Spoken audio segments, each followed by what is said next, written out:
Mi nombre es Juan Manuel Gómez, mi matrícula es A00828010. Entonces, en la primera pregunta, en donde tenemos que explicar los procesos del funcionamiento de este sistema, al igual que los procesos del funcionamiento de todas las metodologías computacionales, pues la explicación es muy sencilla. Primero, para los procesos involucrados en el sistema como tal, sería todo lo que son los procesos físico-matemáticos. ¿A qué me refiero con esto?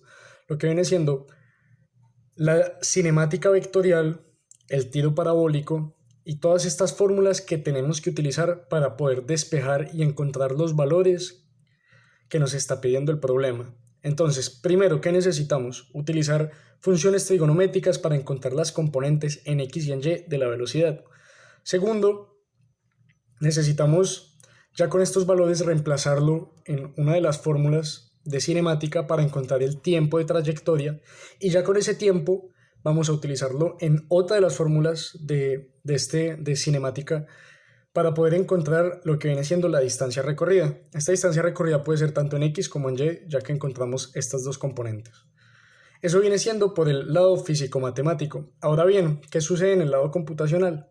Ya cuando tenemos estos valores, si queremos modelar el movimiento y poder pues encontrar cuál es la distancia recorrida y además ver cómo es el comportamiento del proyectil en el momento en el que es lanzado, tenemos que graficar primero. Se pueden hacer varias gráficas. Primero podemos hacer una gráfica de la distancia en y respecto al tiempo, también podemos hacer la distancia en x respecto al tiempo, y se puede hacer una distancia en y respecto a la distancia en x, ¿sí?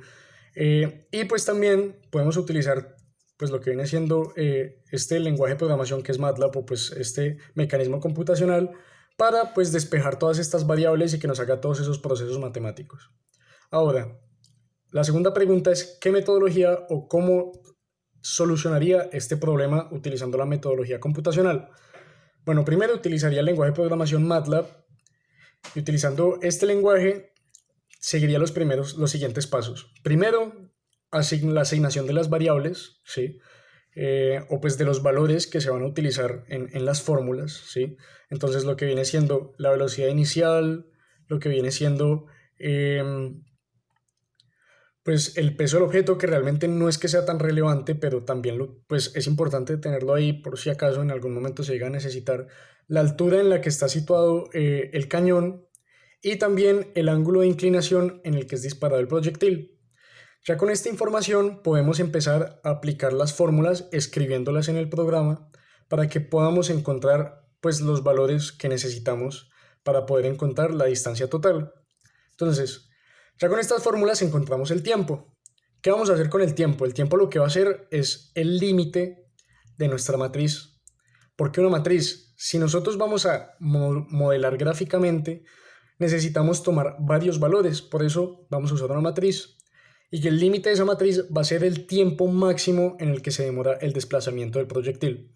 Entonces, ya cuando encontramos el tiempo máximo, vamos a crear una matriz que empiece desde cero hasta el tiempo máximo de trayectoria, y va a tener un incremento que podemos escoger nosotros, que en este caso va a ser 0.1. Ya este valor va a ser el valor del tiempo, y pues también lo vamos a tomar como la variable independiente. Ya cuando tenemos esto, podemos encontrar los valores del desplazamiento y lo vamos a situar también en una matriz. ¿Cómo hacemos esto? Pues operamos el tiempo como si fuera una matriz en la fórmula. De esa manera vamos a obtener como consecuencia el desplazamiento en una matriz, y va a tener los mismos valores, va a ser una matriz del mismo tamaño que lo que viene siendo pues la matriz del tiempo.